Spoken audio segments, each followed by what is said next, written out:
대통령입니다. 우선 유신 50주년 이 기념 학술 프로젝트에 참여하게 되어가지고 굉장히 영광이고요. 그리고 향후 또 말씀 계셨지만 박정희 대통령의 정치학적인 연구의 이제 시작이 접근되고 있는 마당에 큰 책임감을 느끼고 있습니다. 제가 박정희 대통령하고 링컨 대통령 지금 비교 연구를 했죠. 좀 떠나갈 수 있습니다. 링컨 대통령이라는 뭐 세계인의 상식으로서 정치의 성인이고 그런 지도자가 알려져 있고, 박정희 대통령은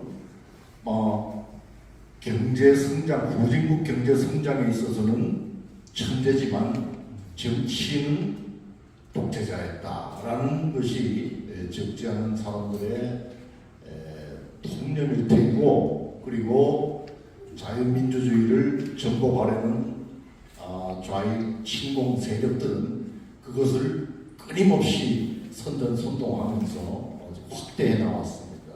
그래서 그런 세력들이 지난 몇 달 전까지도 대한민국의 정권을 잡고 있었던 그런 상황이에요. 그러니까 결국 박정희 대통령에 대한 인식, 그리고 당시 대한민국의 역사에 대한 공정하고 적절한 인식과 보급이 전제되지 않으면 대한민국은 살아날 수가 없다. 그렇게 봐야죠. 그런 위기식도 없다면 그것은 대한민국과 다른 생각을 하는 진영의 사람이다, 이렇게 봐야 됩니다. 그리고 대한민국 수십 년의 지금 그 현대화 역사의 결과 최소한 40%의 대한민국 인구는 지금 우리가 생각하는 공정하고 객관적인 대한민국 역사, 박정희 대통령에 대한 인식, 평가와는 전혀 다른, 그것을 도리어 전복하는 그런 세력이라는 지금 그게 현실입니다. 자, 박정희 대통령과 링컨 대통령은 그럼 자기들의 역사에서 어떤 것이었냐?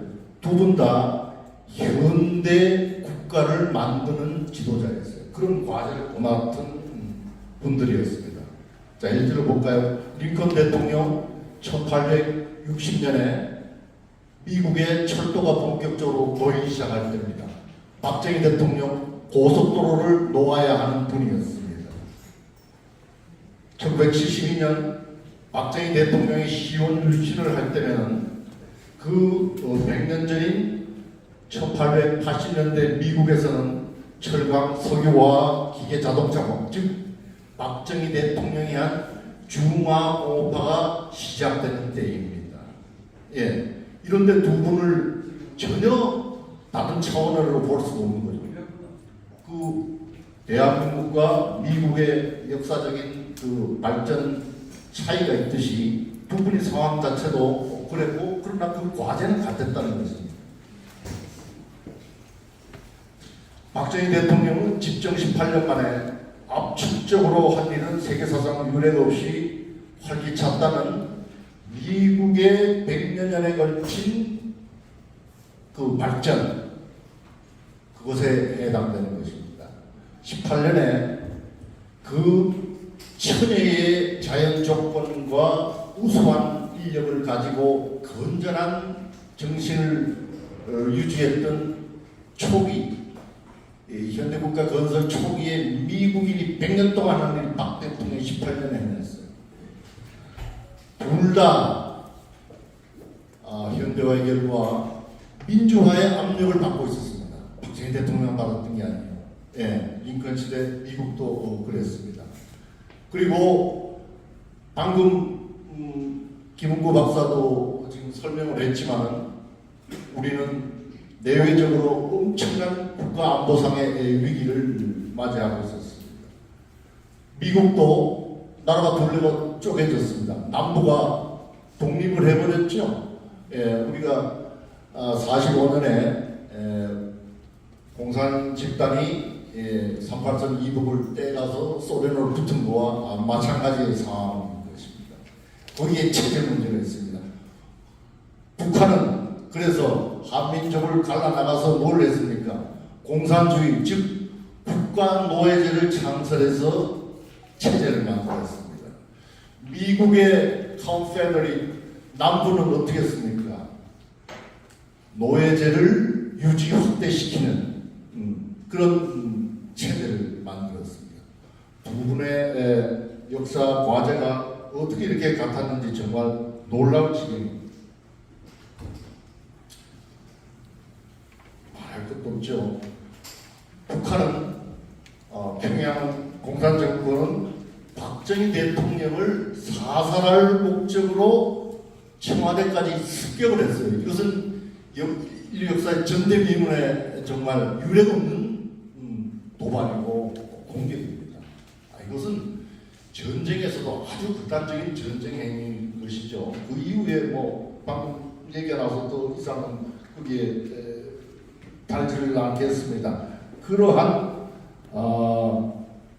전쟁 행위적인 도발과 국가 위기 상황이었습니다. 그러므로 두 분의 비교 평가는 지금 제가 초기 연구로서 이렇게 여러 문제를 들어놨습니다만은 향후 더욱더 정밀해지고 하면은 국제적인 그 학술 성취에도 좀 도움이 될 거라고 생각합니다.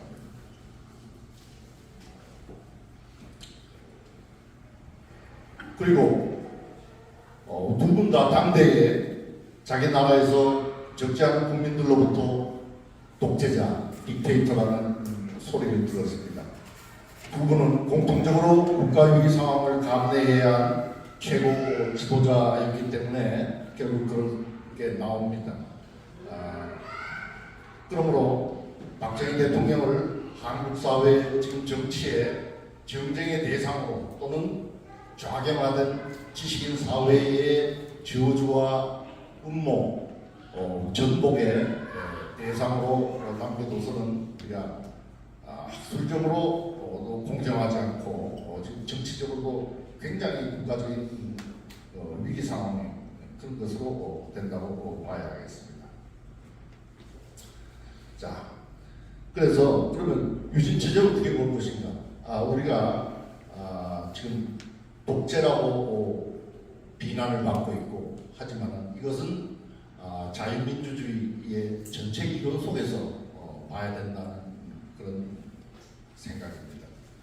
그래서 제가 말한 것이 독재 그리고 자유민주주의와 전체주의 또 권위주의 이렇게 세 가지 정치 이론을 지금 동원해서 설명을 하고 있는데 한 가지 표로 설명이 될 수가 있습니다.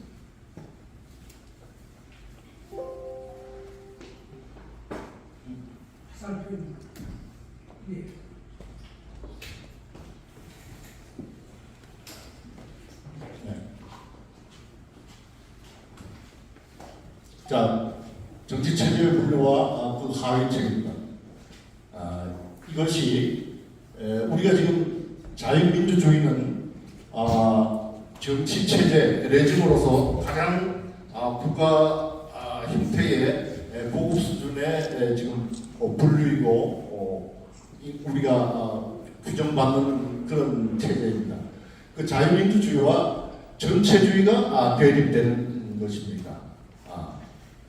이 중간은 거의 없단 말이에요. 현대의 민주주의는, 근대의 민주주의는 전부 자유민주주의입니다. 예. 민주주의 제일 원리가 파퓰라 사버런티 인민 주권 사상입니다만 공산주의도 그것을 주장을 했어요.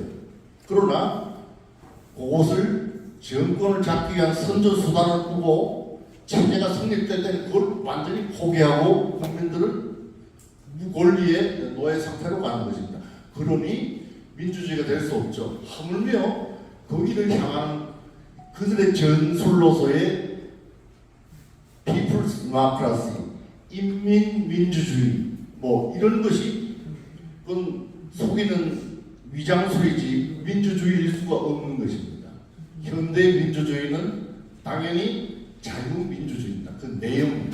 그래서 19세기부터 민주주의 그냥 썼어요. 그것을 내용적으로 대의제 자유민주주의를 가리키는 겁니다. 예, 안티적이 없었기 때문에 그걸로 충분했어요. 그런데 세계의 공산국가가 서고 그들이 우리가 진짜 민주주의라고 이렇게 주장을 하게 되니까 구별하기 위해서 자유를 붙이지 않을 수가 없게 된 것입니다. 그런 소리가 있는 것이지 내용은 올바른 민주주의는 자유민주주의다. 그래서 그 전체주의에 속하는 게 나치즘, 파시즘, 특히 공산주의가 저것의 핵심입니다. 완전한 전체주의 체제입니다.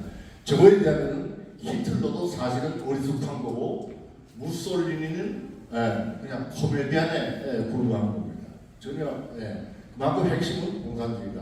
그리고 이 자유민주주의 체제 내에 우파와 좌파가 있는 것입니다. 우리의 조상들은 일제시대 때부터 자유민주주의 쪽을 우익이라고 하고 저 공산 전체주의를 좌익이라고 입자를 붙였습니다.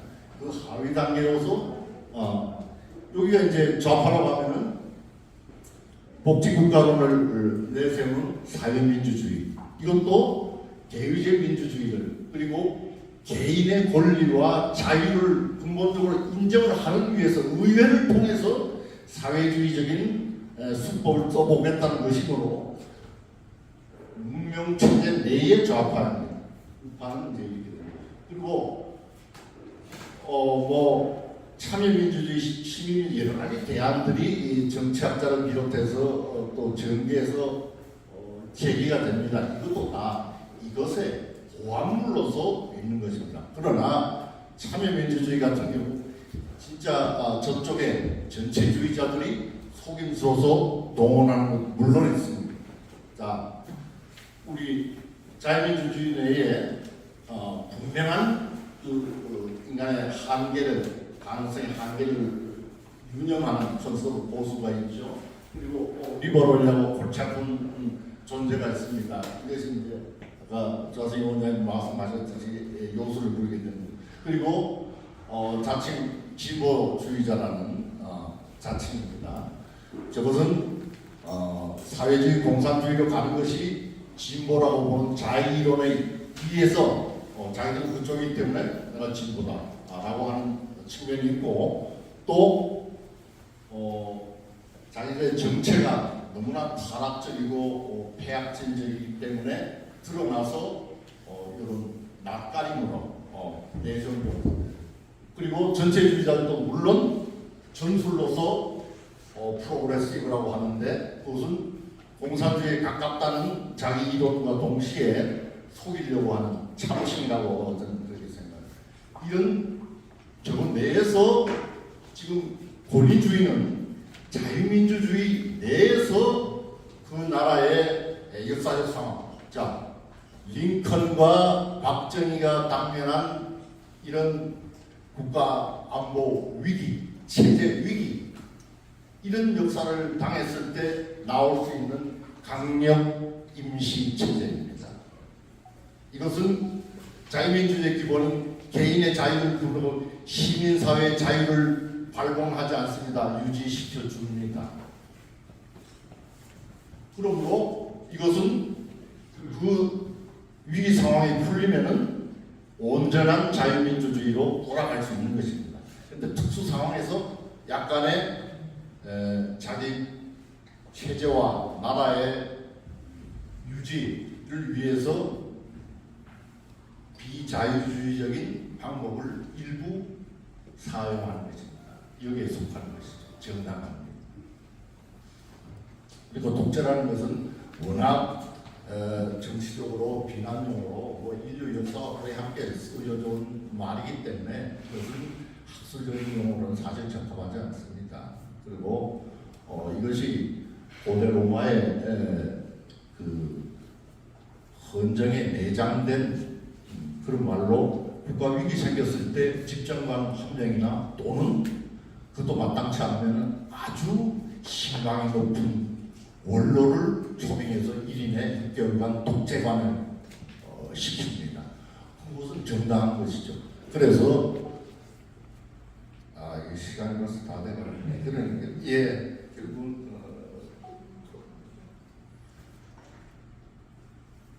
박정희 대통령도 그러니까 독재라는 게 원래 고대에 그랬습니다.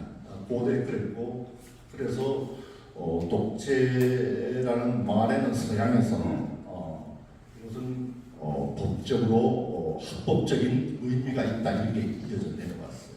그러나 이제 17, 18세기 근대에 들어와서 다른 말들이 쓰기 시작합니다. 무슨 뭐 시저가 그 6개월 독재를 종신 독재로 바꿔가지고 이제 재정이라고 하는 고대사의 정말로 대변혁을 일으킨 이제 그런 저인데 그로부터 이제 비난 용어가 시작이 되는 거죠. 독재라는 게. 그 전까지는 아주 정상적인 용어였습니다. 그게 이제 오늘날까지 이렇게 해서 쓰는데 제가 드리고 말씀은 이러한 올바른 그 정치 체제 유형론에서 지금의 정색을 하고 딕테이터십, 독재라는 개념, 전체주의, 공산주의와 파시즘, 나치즘에만 해당이 돼야 된다. 스탈린, 히틀러, 그들이 진정한 의미가 있는 개념으로서의 독재에 해당한다. 그렇게 봐야 됩니다. 그러니 이런 권위주의, 지적 권위주의 지도자에게 독재를 운운한다는 것은 지들끼리 정치 싸움으로는 뭐 우리가 말릴 수 없을지는 모르지만 적어도 학술적으로 이런 식으로 지식의 문제에서 이렇게 나간다면 그건 악의가 있는 전독이에요. 이렇게 정리를 하고요. 그러면은 그래서 두 분이 이 국가를 경영하면서 직면했던 정치 구도가 어땠는가 이것을 제가 조금 용기 있게 이번에 제시를 했습니다. 미국의 경우는 링컨의 전사를 보십시다. 농본주의 민주파 대 산업화 연방파 이렇게 해서 미국이 건국을 하고 초대 재무장관 알렉산더 해밀턴에서 그야말로 발전주의에 있어서 미국은 강력한 공업국가가 돼야 된다라는 전략을 박정희 대통령과 똑같습니다. 그리고 그에 반해서 제퍼슨, 그 유명한 제퍼슨은 소위 민주주의자였어요. 그래서 공업화 안 된다, 인간을 타락시킨다. 그냥 소박하게 농업이나 하고 조그만 공화국들의 연합으로서 이렇게 그냥 중앙 권력이 강력하면 안 된다. 이게 이제 결국에는 그래서 자기가 건국 대통령 조지 워싱턴으로부터 저 친구는 안 되겠는데 이래서 이제 몰림을 당하니까 민중에게로 다가가는 것입니다. 민주주의자 제법 즉 요새 말로 민주파리를 시작한 겁니다. 거기서 미국에도 민주파리 장사가 시작이 됐던 것입니다. 그래서 산업화 반대하고 제퍼슨주의 산업화 반대하고 즉 반현대화 세력 민주파리입니다. 한국도 그런 게 있었죠. 김대중과 그의 후신들이 전부 그런. 그래서 박정희 대통령도 정치적으로는 좀 이렇게 봅니다. 박정희 대통령은 발전주의 현대화파입니다. 당신은 근대화라는 표현을 쓰셨어요. 그러나 정확히 얘기하면 현대화입니다. 거기에 전통적으로 정맥을 이어받은 과도주의 보수파라고 하겠습니다. 구민주당, 민국당, 이들은 개혁의 실력을 가지지 못한 그야말로 정치를 위한 정치, 체면을 위한 정치, 체포를 위한 정치, 권력을 위한 정치입니다. 그것을 과도주의라고 표현을 했습니다. 이들에게 개혁이 나와서 동시에 이미 건국 때부터 반이 공산주의 체제를 해서 떨어져 나갔지만 휴전 삼관선 이남에 수많은 공산주의 사회주의자들이 조직을 가지고 활동하고 있습니다. 그들이 사회주의 혁명파라고 부르고 있습니다.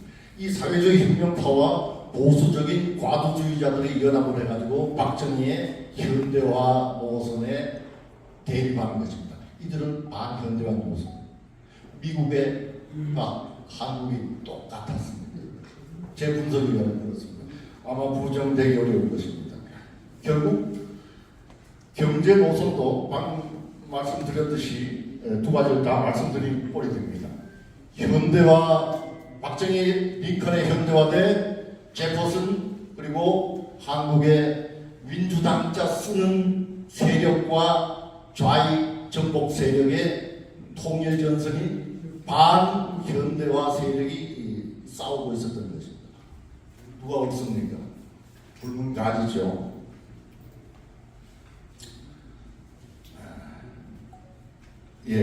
마쳐야 되겠습니다. 그래서 뭐 소소한 얘기는 좀 길게 써놨으니까 여기가 되시면 제 논문을 봐주시기를 감히 말씀을 드리고요. 우선 링컨과 이어서 굉장한 그 국민주의자, 내셔널리스트였다.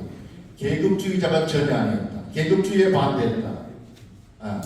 국민을 평등해보고 국민 일반의 삶의 질을 그들의 인생을 발전, 성장시키려고 하는데 두 사람의 정치경제론이 초점이 맞습니다. 링컨과 박정희가 똑같았다.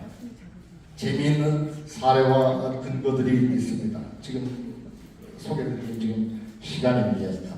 그래서 결국 이 박정희 대통령과 링컨 대통령은 그 어려운 상황에서도 가장 그러니까 박정희 대통령이 무슨 극우냐 이런 거는 학술적으로 의미가 전혀 문제가 없어요. 이 양반이야말로 국가와 개인, 국가와 사회가 어떻게 어소시에이션 합작해서 전 국민의 삶의 질을, 복지를 향상시키고 안전을 보장할 것이냐는 그야말로 국민주의자였다는 것이죠. 그런 의미에서 이 양반이 바로 중도고 중용 노선인 거예요. 그 점을 분명히 해야 됩니다.